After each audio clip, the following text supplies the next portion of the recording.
দিনমজুরদের target করে বিদেশে নেয়ার প্রলোভন, তারপর ভারত নিয়ে টাকার লোভ দেখিয়ে কিডনি বিক্রি করত একটি চক্র। সেই চক্রের সক্রিয় দেশি ৩ সদস্যকে গ্রেপ্তার করেছে পুলিশ।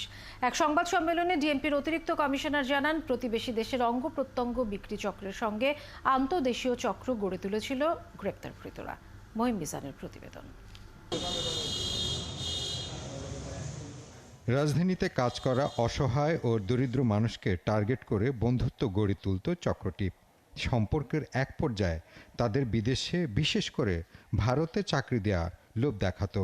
এরপর মেডিকেল টেস্টের কথা বলে বিভিন্ন ল্যাবে তাদের শারীরিক পরীক্ষার পর ভারতীয় ভিসার ব্যবস্থা করত চক্রটি। পরে কৌশলে ভারতে নিয়ে কিডনি বিক্রি করতে অর্থের লোভ দেখাতো তারা। কেউ রাজি না হলে জোর করে তাদের কিডনি বিক্রিতে বাধ্য করা হতো। পুলিশ বলছে, ভুক্তভোগীকে সর্বোচ্চ ৩ থেকে ৫ লাখ টাকার বিনিময়ে কিডনি দিত তারা।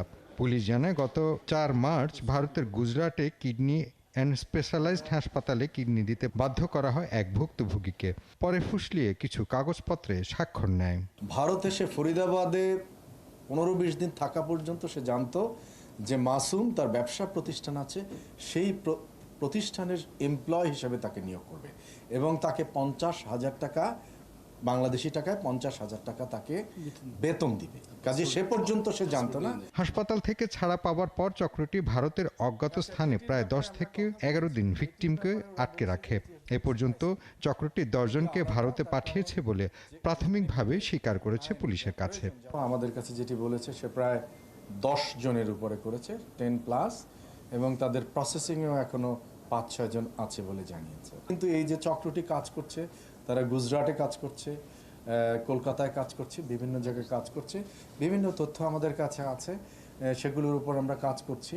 আমাদের মূল উদ্দেশ্য হলো যে এটি যাতে পুনরাবৃত্তি এ ধরনের ঘটনা না ঘটে, আইনি কাঠামোর বাইরে গিয়ে।